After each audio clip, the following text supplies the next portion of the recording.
We've been washing dishes in the shower. It's been... And we have never in our marriage had a dishwasher. So the next few months could be transformational.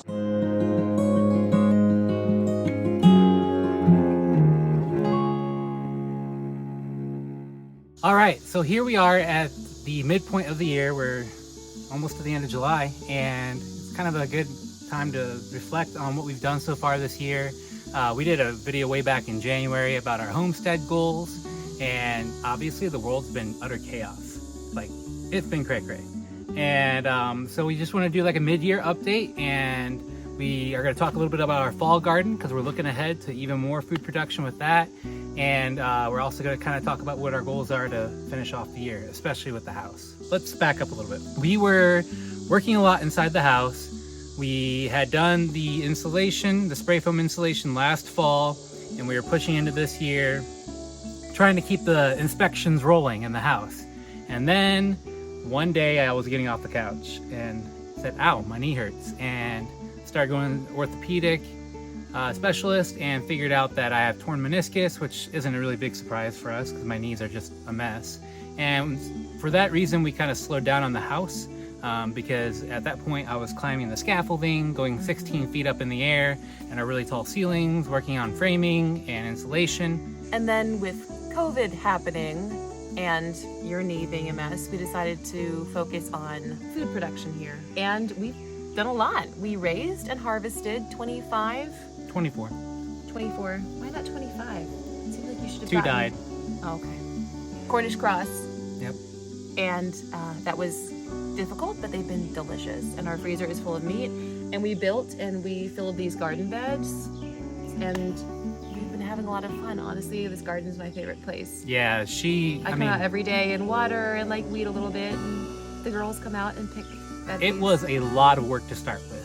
I was very naive, as I am with many of our projects, thinking that the garden beds would just whip together and we'd fill them up and we'd get going, and man, that was a lot of work.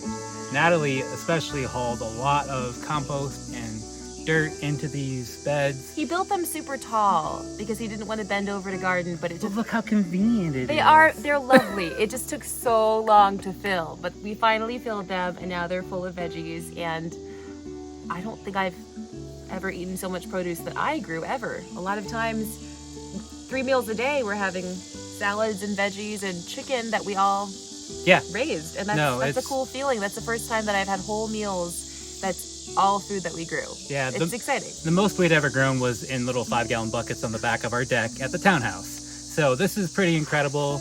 I mean, it hasn't been 100% successful by any means.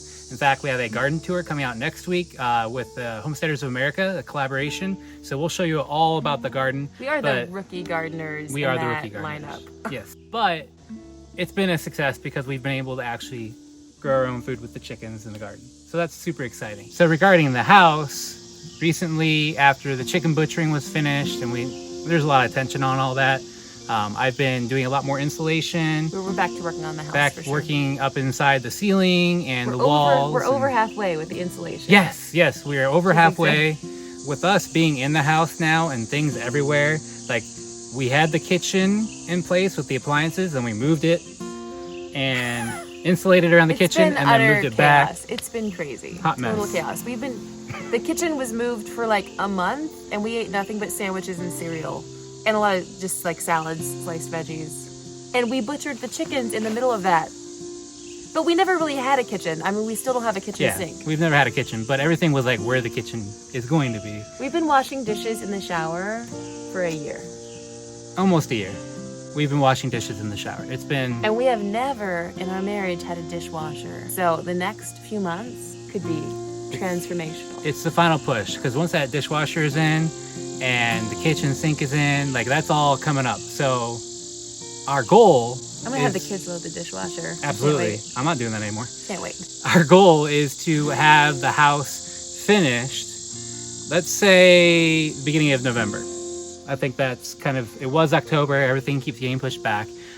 We want the bank to be able to see the house finished, and we want the county to see it as being finished so that we can kind of seal that up and deal with all the paperwork and just say that the house is finished. We'll still have little projects here and there, but having like the loft space finished, having We've the been looking kitchen at finished. spiral staircases. Yes, we're shopping for spiral staircases. Like we're starting to look at the finishing stuff. In fact, we just bought the kitchen lights, which are really pretty. We spent a couple nights looking at that, so that was really fun. So we're kind of seeing the light at the end of the tunnel.